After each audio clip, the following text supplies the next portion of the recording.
Bonjour et bienvenue dans une nouvelle vidéo sur comment apprendre les commandes Linux avec Over the Wire.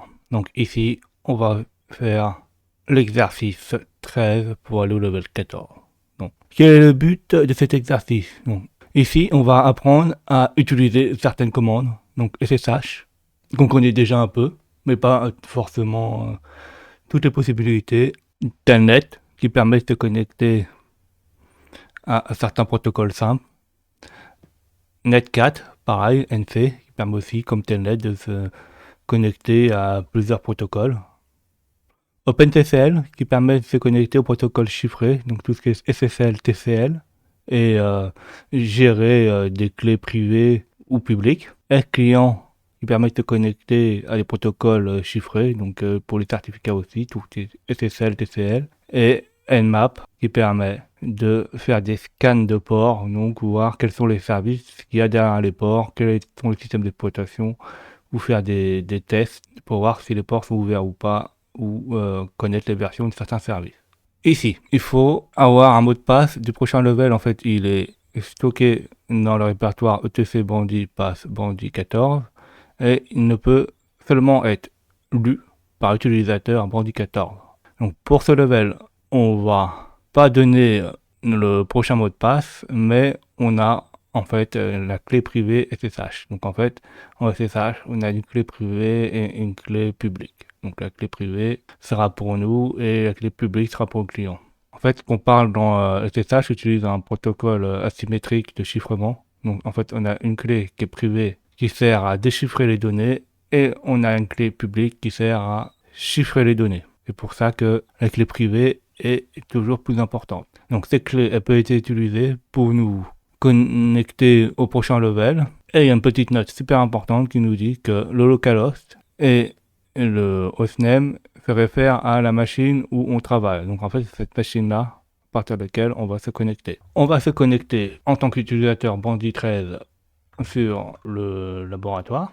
On récupère l'ancien mot de passe qu'on avait collé et on regarde est-ce qu'on a une clé privée. Donc là, oui, on a une clé privée. On peut même voir à quoi elle ressemble. Donc là, on voit qu'on a une clé privée.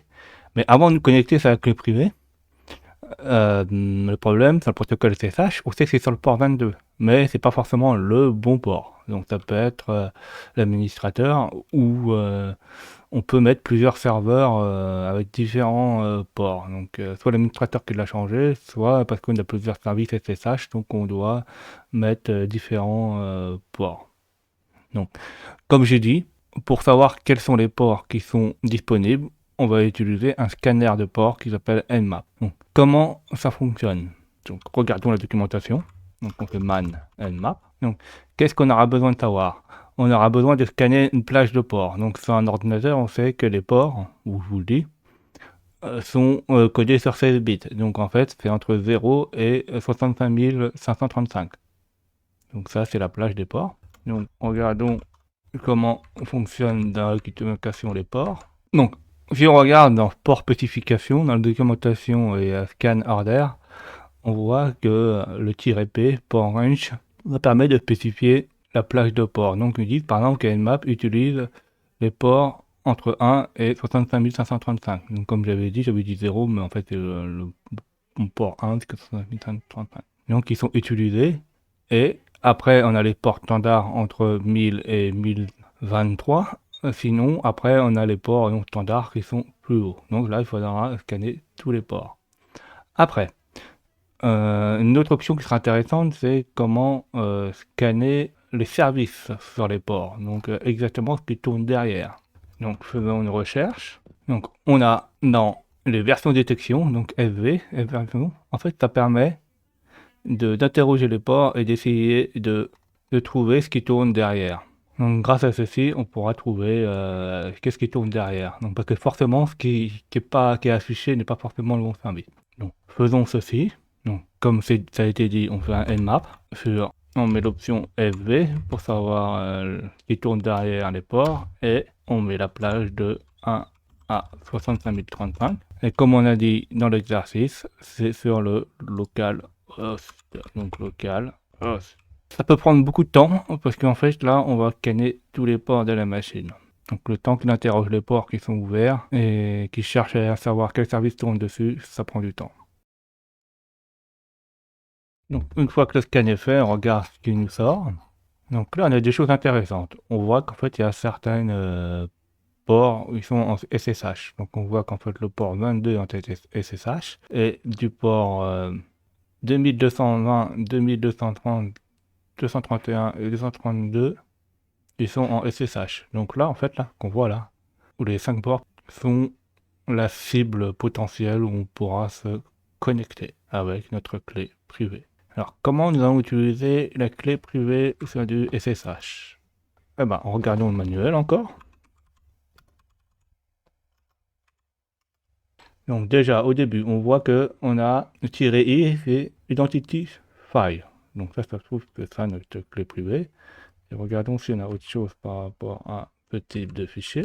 Donc en regardant sur le tiret Identity File, on dit que ça sélectionne un fichier depuis l'identité. Donc identity, c'est en fait, il nous met bien entre parenthèses que c'est notre clé privée, donc public pour notre clé d'identification. Donc ça peut être la clé privée qui correspond. Donc essayons de faire ceci par rapport au port qu'on connaît. Donc on fait SSH et la clé. Donc là, l'utilisateur qu'on essaie de connecter, c'est sur Bandit 14. On fait arrobase localhost et on met sur le port, le premier port, c'est le port 22. Là, il nous demande est-ce qu'on est sûr de connecter. C'est la première fois qu'on se connecte, on fait yes. Et là, il nous dit que permission interdite de la clé publique.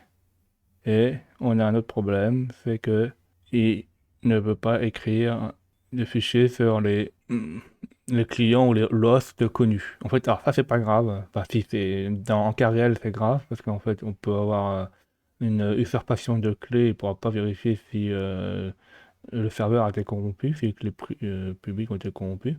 Mais dans notre cas, même si on peut pas écrire dans le répertoire .ssh, on pourra quand même se connecter sur le truc client, sur le host. Donc là, on voit que le port 22, ça marche pas. Il a été refusé par le serveur. Donc on avait un autre port, c'était le 2220. On regarde si ça fonctionne, on fait yes. Et là, on a accès à l'utilisateur 14. Donc là, on voit que l'utilisateur 14 est là. Je peux vous apprendre une autre commande. Et cette commande-là permet de savoir quel utilisateur on est. UMI. Quel coup UMI, on fait qu'on est sur Bandit 14. Ça, c'est un aparté en plus. Donc, là, on dit que le mot de passe se trouve sur etc. Donc, on peut 4, etc. Bandit, passe, Bandit 14. Donc, on fait entrer, et là, on voit le mot de passe pour le prochain exercice. Donc là, on a vu comment utiliser Nmap de façon simplifiée, et comment utiliser les clés privées avec SSH. Merci d'avoir vu cette vidéo. N'oubliez pas de mettre des pouces bleus et de vous abonner.